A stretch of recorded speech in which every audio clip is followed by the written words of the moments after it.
Okay, so we are going to discuss obstacles in chaining of a line or in a land survey. Okay, जब हम land survey करते हैं तो देखते हैं कि हर जगह पर आप चैनिंग इजीली नहीं परफॉर्म कर सकते हो। कई बार क्या होगा कि फील्ड की जगह आपके पास क्या आ गया कि कोई ऑब्स्ट्रक्शन आ गया है ना, in middle of the chaining, like that. Suppose एक फील्ड है रेक्टेंगुलर और आपको चेनिंग करना है और उसकी लेंथ निकालना है ए टू बी पॉइंट में आपको, तो आप इजीली विजिबल है पॉइंट्स, तो आप इजीली चेनिंग कर सकते हैं। बट इफ़ इस ए एंड बी पॉइंट्स के बीच में सपोज कोई बिल्डिंग आ जाए,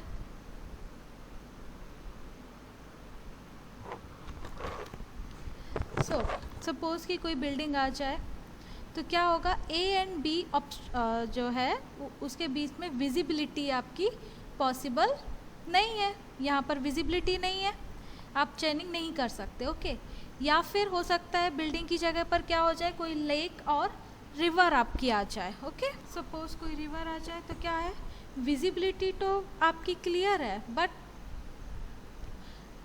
चेनिंग आप नहीं कर सकते, है ना। विजिबिलिटी है बट चेनिंग में ऑब्स्ट्रक्शन है, राइट। चेनिंग यहाँ से यहाँ तक तो हो जाएगा बट रिवर का जो लेंथ है, विड्थ है, उसके लिए आपको क्या करना पड़ेगा, कोई और मेज़रमेंट लेने पड़ेंगे, है ना। कोई और तरीका निकालना पड़ेगा जिससे आप मेज़रमेंट क्या कर सकते हैं। या फिर इस रिवर की जगह आपका कोई पॉन्ड या लेक भी हो सकती है जिसकी वजह से चेनिंग में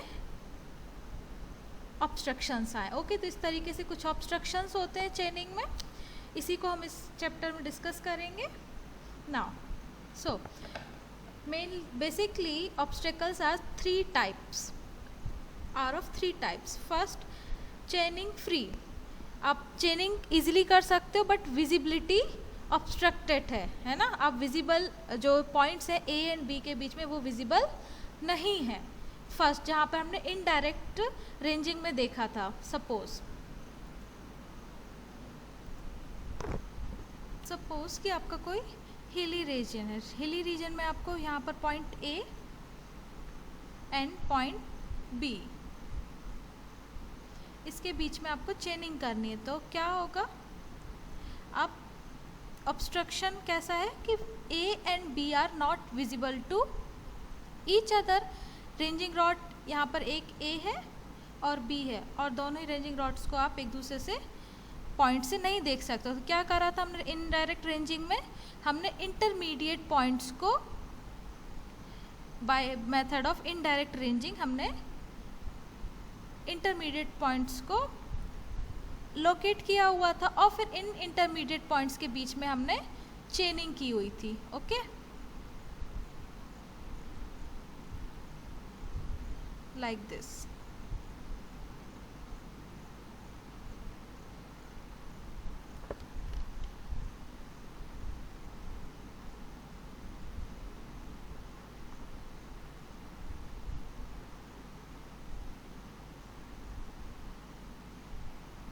एंड क्लिनोमीटर से हमने स्लोप ले लिया, है ना। या फिर ये सारे ट्राइंगल्स को हमने सॉल्व किया तो हमें क्या मिल गया, ये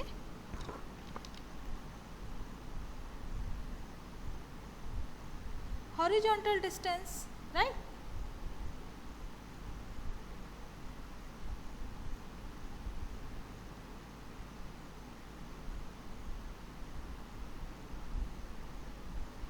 इस तरीके से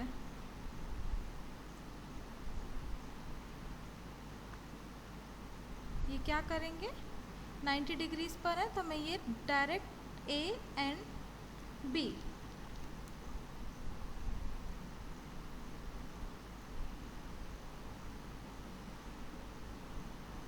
के बीच में हॉरिजॉन्टल डिस्टेंस मिल जाएगी। यहाँ पर आपका विजन ऑब्स्ट्रक्टेड है बट चेनिंग फ्रीली कर सकते हो आप, ठीक है।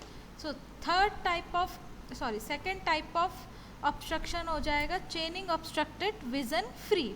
चेनिंग नहीं की जा सकती बट विजिबिलिटी क्लियर है, like in the case of river और लेक।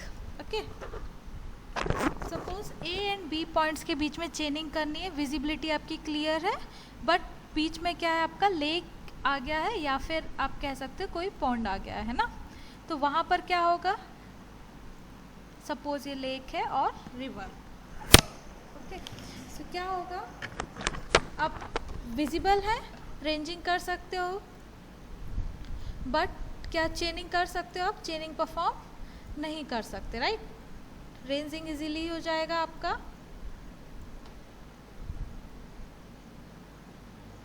इस तरीके से, बट चेनिंग के लिए क्या करना पड़ेगा आपको, इनडायरेक्ट चेनिंग करनी पड़ेगी, उसके लिए इनडायरेक्ट मेथड आपको यूज़ करना पड़ेगा, okay. And third obstruction, चेनिंग and vision both obstructed, vision भी आपका ऑब्स्ट्रक्टेड है और चेनिंग भी आप परफॉर्म नहीं कर सकते, ओके। सपोज कि चेनिंग के बीच में आपकी बिल्डिंग आ गई है, ओके, सो इस बिल्डिंग की वजह से क्या हो गया है, बिल्डिंग है ट्री, तो ए एंड बी पॉइंट्स ना तो विजिबल है और ना ही इनके बीच में चेनिंग परफॉर्म कर सकते हैं, ओके। सो इस केस में क्या करेंगे, हम फिर से इनडायरेक्ट चेनिंग पर जाएंगे, okay. So third type is चेनिंग and vision both obstructed, okay. So type चेनिंग, first type of obstruction is चेनिंग free, vision obstructed, vision आपका ऑब्स्ट्रक्टेड है बट चेनिंग कर सकते, तो वहाँ पर हमने एक्चुअली में देख चुके हैं कि हम क्या करते हैं कि इनडायरेक्ट रेंजिंग करते हैं, ओके। इनडायरेक्ट रेंजिंग का मैंने आपको वीडियो भी शेयर किया हुआ था, वो आप एक बार चाहें तो दोबारा से उसको टैली कर सकते हैं, okay. So we will see second type of obstruction, chaining obstructed, vision free. Suppose कोई लेक या रिवर आपके ऑब्स्ट्रक्शन आ गया है ए एंड बी पॉइंट्स के बीच में, तो हम क्या करेंगे कि दो कुछ मेथड्स हैं जिसके थ्रू हम चेनिंग कर सकते हैं, ओके। फर्स्ट वर्क तो क्या होगा हमारा, ए एंड बी के बीच में हम रेंजिंग रॉड्स को डिफरेंट पॉइंट्स पर क्या करेंगे, प्लेस करेंगे, जैसे कि यहाँ पे किया हुआ है ए एंड बी पर, एंड उसके बाद हमने इंटरमीडिएट दो लिए हुए हैं points B and C, okay. Next work क्या होगा, ए एंड बी, इसके बीच में आप चेनिंग कर सकते हो और आप distance A be easily determine कर सकते हो, सेम ऐसे ही बी एंड सी के बीच की इजीली आप डिटरमाइन कर सकते हो, आप sorry take it D, okay. So just wait, C and this point is D.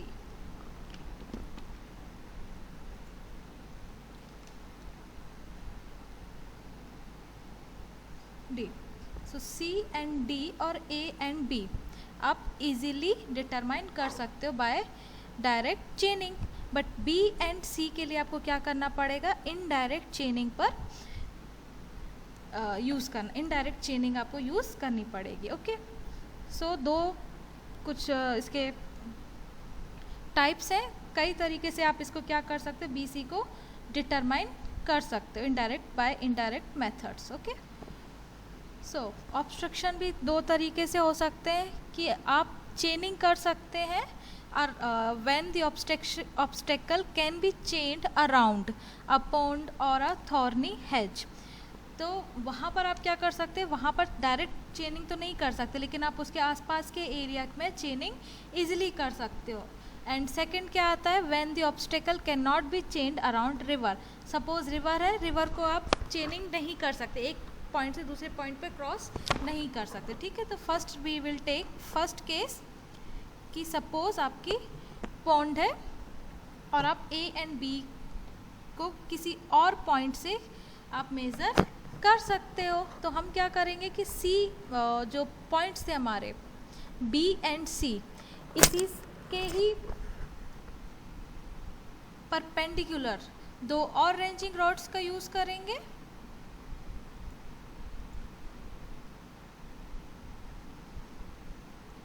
और जस्ट बी के और सी के दोनों के एक ही लाइन पर हम 2 रेंजिंग रॉड और प्लेस कर देंगे और लोकेट कर देंगे। Okay,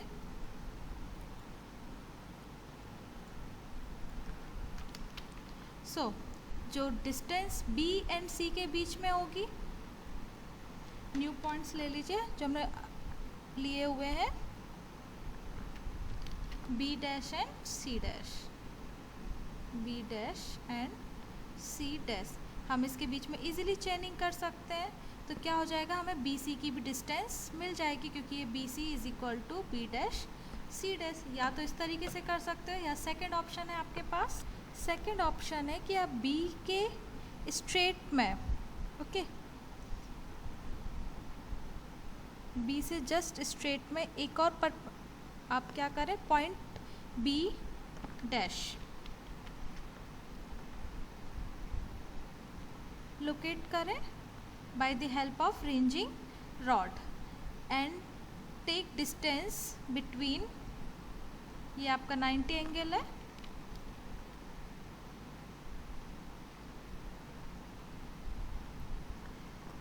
and just measure distance between B dash and D dash by the help of chain.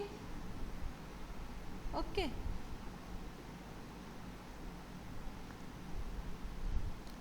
so ये B dash D आप ये डिस्टेंस चेन बाय चेनिंग से कैलकुलेट कर सकते हैं।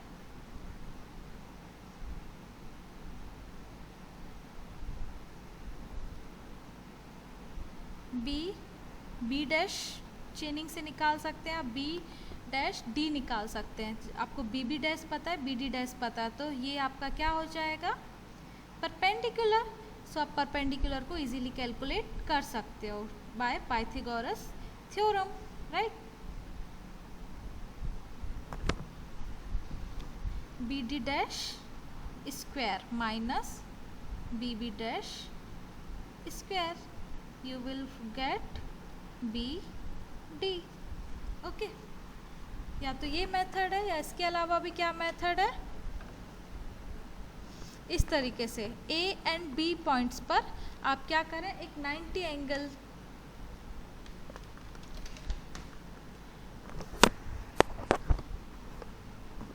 क्रॉस स्टाफ से आप एक C पॉइंट ले जो A एंड B दोनों से क्या हो, 90 एंगल पर। तो आप क्या कर सकते हो, ये डिस्टेंस और ये डिस्टेंस आप इजीली निकाल सकते हो, AC एंड BC। तो AB कितना होगा आपका, AB will be equal to under root of AC square plus BC square, right. Third option भी है आपके पास इस तरीके से कुछ, आप AC कैलकुलेशंस नहीं करना है आपको, तो है ना, तो स्टाफ या उस प्रिज्म के ऑप्टिकल स्क्वायर का जो प्रिज्म स्टाफ है उसके थ्रू आप क्या कर सकते हो, जो C पॉइंट लोकेट कर सकते हैं जो A एंड B के से देखोगे आप, तो ये C जो है ये कैसा होगा, परपेंडिकुलर। सेम ऐसे ही आप उसी से ही क्या कर सकते हो, D और E पॉइंट्स भी लोकेट कर सकते हो। जब D और E पॉइंट्स लोकेट करोगे आप, तो क्या होगा, जो A एंड B की डिस्टेंस है वही सेम डिस्टेंस किसके बीच में होगी, D और D और E के बीच में आप इजीली चेनिंग कर सकते हो, तो आपको A एंड B के बीच का डिस्टेंस मिल जाएगा। सेकंड जो केस है उसमें क्या होता है कि रिवर है आपका, सपोज, सो रिवर में आप क्या है, इस तरीके से उसके अराउंड में कहीं पर भी चेनिंग नहीं कर सकते हो, है ना। तो वहाँ के लिए अलग मेथड है। सपोज आपके पास एक रिवर है,